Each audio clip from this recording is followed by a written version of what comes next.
çip teknolojisinde yıllardır tek bir ülkenin ve tek bir şirketin belirlediği bir sınır vardı. Kimse bu sınırı gerçek anlamda zorlayamıyordu. Canon'un duyurduğu yeni litografi yöntemi bu dengede ilk kez görünür bir çatlak oluşturdu. Eğer bu çatlak büyürse sadece teknoloji değil, ülkelerin güç haritaları bile yeniden çizilebilir. Bu tabloyu doğru okumak için önce bu tartışmanın aslında nereden çıktığını, hangi teknik temellere dayandığını ve dünya basınının meseleyi nasıl aktardığını net bir yere koymak gerekiyor.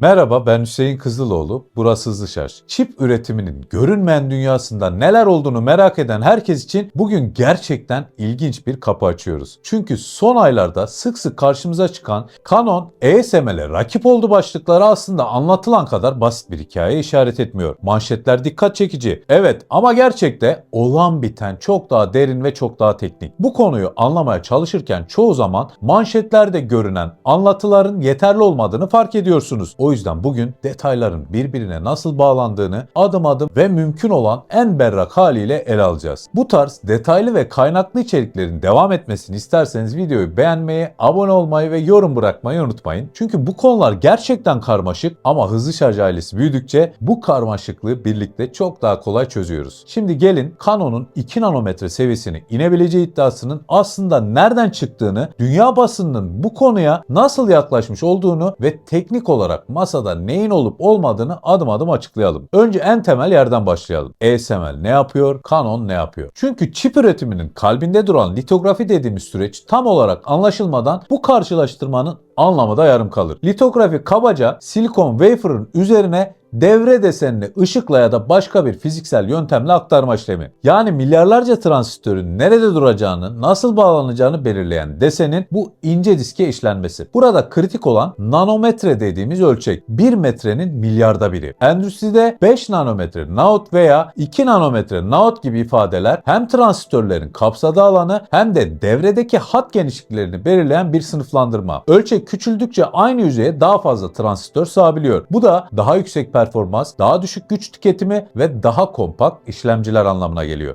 ASML'in oyundaki ağırlığı da tam burada ortaya çıkıyor. Extreme ultraviyole yani EUV denen litografi makineleri dünyanın en ileri çiplerinin üretildiği sistemler. Bu makinelerde 13,5 nanometre dalga boyunda çıplak gözle görülmeyen son derece enerjik bir ışık üretiliyor. Bu ışık çok katmanlı özel aynalardan defalarca yansıtılarak fotorezist denen ışığa duyarlı kimyasal tabakaya devre desenini aktarıyor. Sistem vakum odaları, titreşimi sıfıra indiren masif bloklar, inanılmaz hassas konumlandırma mekanizmaları ve aşırı karmaşık optiklerle çalışıyor. Bütün bu altyapı birleştiğinde tek bir EUV makinesinin fiyatı 150-300 milyon dolar aralığına çıkıyor. Bu rakamlar hem ASML'in finans raporlarında hem de Reuters ve Bloomberg gibi büyük ajansların analizlerinde detaylı şekilde geçiyor. Bugün bir üretici ben 3 nanometre veya 2 nanometre çip üreteceğim dediğinde neredeyse otomatik olarak ASML'den makine almak zorunda. Çünkü bu çözünürlüğü sağlayabilen başka bir litografi platformu henüz ticari ölçekte yok. ASML'in pazar payının %80, %90 bandında gösterilmesinin nedeni de bu. En ileri üretim süreçlerinde fiilen tek tedarikçi durumunda. Canon'un hikayesi ise farklı bir rota izliyor. Canon uzun yıllar boyunca daha klasik, daha optik tabanlı litografi sistemlerinde faaliyet gösteriyordu. Ancak Ekim 2023'te tamamen farklı prensiplerle çalışan Nano Imprint litografi, kısaca NIL adını verdiği yöntemi tanıttı. Canon'un 13 Ekim 2023 tarihli resmi duyurusunda NIL'in 14 nanometre çizgi genişliğine kadar desen aktarabildiği, bunun da günümüzde kullanılan 5 nanometre naut için yeterli olduğu açıkça yazılıyor. Aynı açıklamada maske teknolojisindeki ilerlemelere bağlı olarak 10 nanometre çizgi genişliğine kadar inmenin, yani 2 nanometre naut seviyesine karşılık gelen ölçeklerin de teoride mümkün olduğu belirtiliyor. NIL'in çalışma prensibi ışık temelli sistemlerden tamamen farklı. ASML'in EUV'si gibi yüksek enerjili bir ışık kaynağıyla desen yansıtılmıyor. Bunun yerine devre deseni önce son derece hassas bir kalıba işleniyor. Sonra bu kalıp tıpkı bir mühür gibi wafer üzerindeki sıvı veya yarı katı rezist katmanına fiziksel olarak bastırılıyor. Kaldırıldığında desen doğrudan yüzeye geçmiş oluyor. Bu yaklaşım karmaşık lazer sistemlerine gerek bırakmadığı için enerji tüketimi daha düşük, optik mimari mimarisi daha sade ve makine maliyeti teoride çok daha aşağıda. 2024 Ekim ayında Texas Institute for Electronics'e gönderilen bu makine 300 mm wafer üzerinde 14 nanometre çizgi genişliğini, dolayısıyla 5 nanometre seviyesini hedefleyen bir prototip olarak resmen duyuruldu. Canon'un ürün sayfasında da bu bilgiler teyit ediliyor. Bloomberg'un analizine göre Canon bu teknoloji olgunlaştıkça uygun maske ve süreç geliştirmeleriyle 2 nanometre hedefinin orta vadede ulaşılabilir olduğunu düşünüyor. Bugün dünya basınının Canon 2 nanometreye meydan okuyor şeklindeki başlıkları işte bu değerlendirmeye dayanıyor. Dünya basınındaki değerlendirmelere bakıldığında konu iki eksende ele alınıyor. Bir grup yayın Canon'un Nil yöntemini ASML'in EUV alanındaki hakimiyetine gerçek bir seçenek olarak değerlendiriyor. Fortune gibi ekonomi odaklı kaynaklar Nil'in özellikle enerji tüketimi ve makine maliyetleri açısından daha avantajlı bir model sunduğunu, bu nedenle Canon'un uzun yıllardır neredeyse tek seçenek olan EUV'ye karşı farklı bir kapı açmaya çalıştığını vurguluyor. Reuters tarafından Ocak 2024'te yayınlanan haberde de Canon'un 2023'te tanıttığı nano imprint makinelerine beklenenden fazla ilgi gösterildiği, özellikle üretim maliyetlerini düşürmeye hedefleyen şirketlerin bu yöntemi yakından takip ettiği belirtiliyor. Bazı yatırım analizlerinde ise Canon'un en azından 5 nanometre düzeyinde ASML'in tekel etkisini sınırlayabilecek bir alternatif oluşturabileceği yorumları yer alıyor. Buna karşılık ikinci bir çizgi Nil'in pratikte karşılaştığı teknik engellere odaklanıyor. EE Times ve Bits and Chips gibi teknik yayınlarda Semi Analysis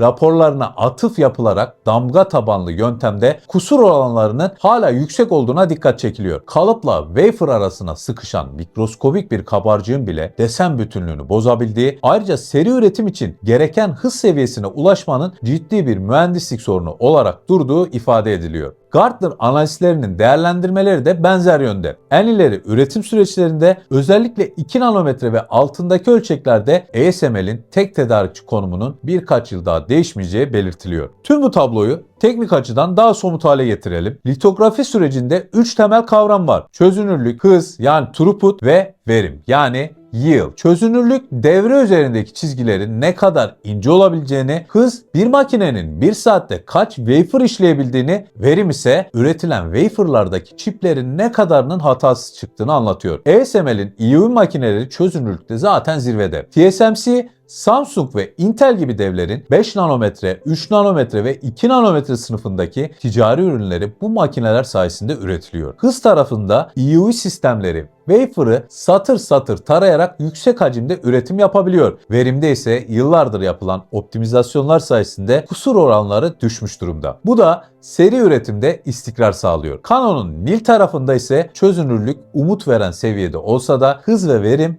hala soru işareti. Damga temelli bir yöntemde kalıbın wafer'a temas ettiği her noktada mikroskobik bir toz parçası, sıkışan bir hava kabarcığı veya kalıptaki en ufak deformasyon bile kusura dönüşebiliyor. Bir de overlay denen katmanların üst üste hizalanması gereken kritik aşama var. Bir çip yüzlerce katmandan oluşuyor ve her yeni litografi adımında bir önceki katmanla nanometre düzeyinde hizalama yapılması gerekiyor. EUV sistemleri bu konuda yıllar içinde büyük ilerleme kaydetti. Nil'de ise kalıbın her baskıda mekanik temas etmesi ve zamanla aşınması bu hassasiyetin korunmasını zorlaştırıyor. Teknik raporların bir kısmı overlay değerlerinde 5 nanometrenin altına inildiğini, throughput tarafında ise istasyon başına yaklaşık saatte 10 wafer seviyelerinde testlerin yapıldığını aktarıyor. Ancak bu rakamlar büyük foundry'lerin talep ettiği yüksek hacimli üretim standartlarıyla tam olarak örtüşüyor denemez. Bu nedenle yorumlar ikiye ayrılıyor. Bazı yatırım odaklı değerlendirmeler Nil'in özellikle 5 nanometre sınıfında gerçek bir alternatif olabileceğini savunuyor. Daha teknik analizler ise yakın vadede EUV'nin yerini almanın zor olduğuna işaret ediyor. Jeopolitik boyut da tabloyu daha çarpıcı hale getiriyor. Tekzan gibi kaynaklar Çin'in Nil'e ilgi göstermesinin nedenini açıklarken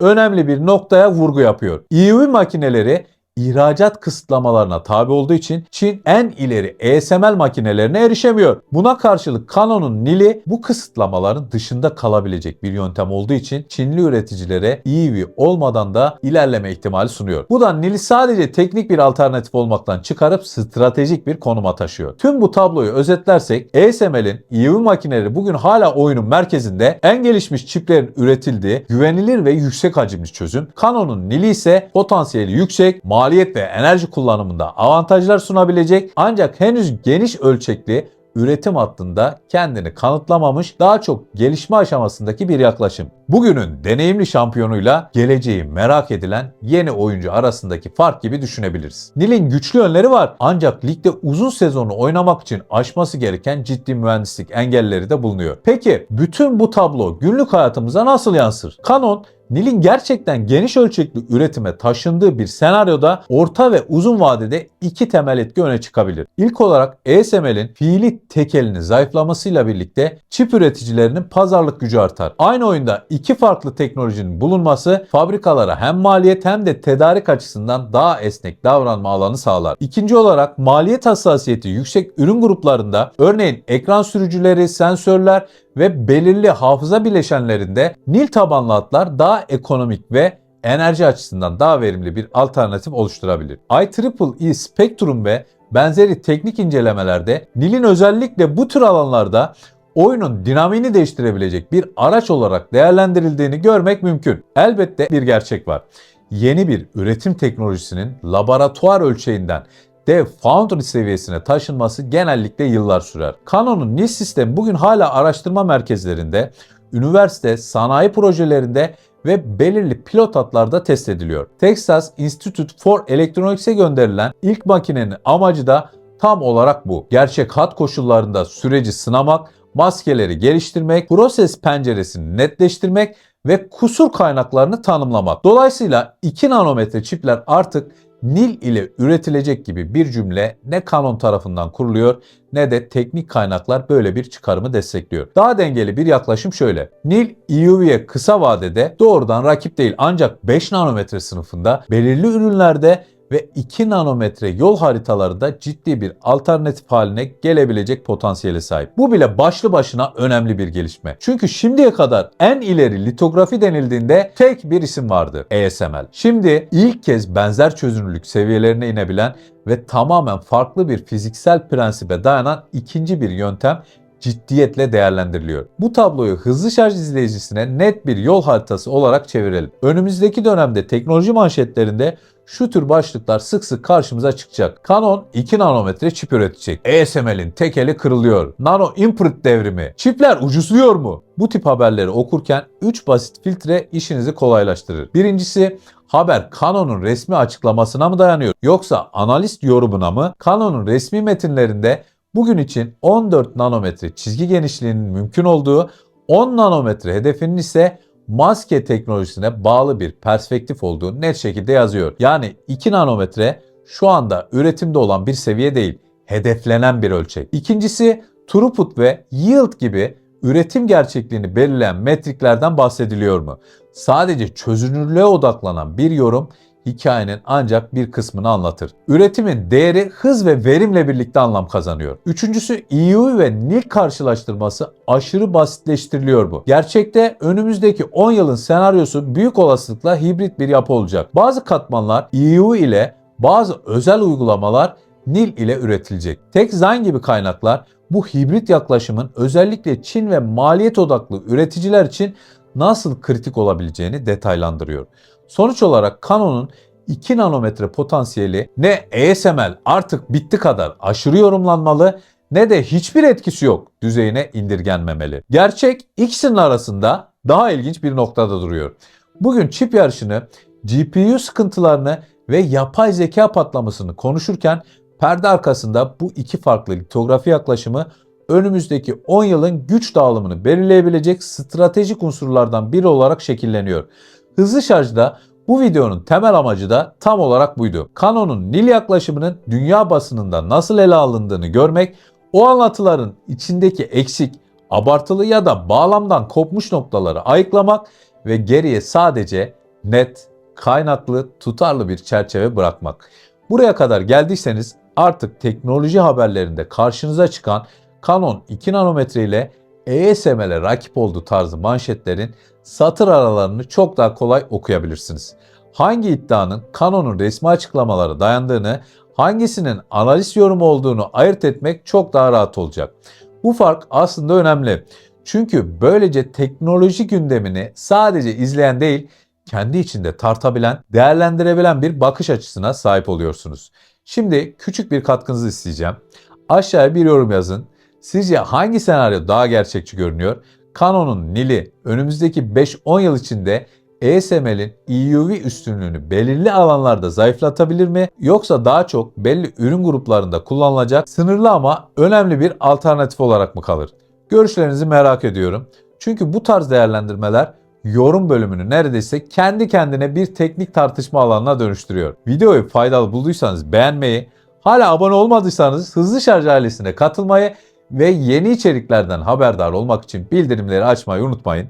Ben Hüseyin Kızıloğlu. Çiplerden motor teknolojilerine, bataryalardan geleceğin mühendislik çözümlerine kadar pek çok konuda yeniden görüşmek üzere. Bugün Canon'un Nil hamlesini ve ASML ile şekillenen bu yeni denge arayışını birlikte açıklığa kavuşturduk. Bir sonraki videoda tekrar buluşmak dileğiyle. Hoşça kalın, teknolojiyle kalın.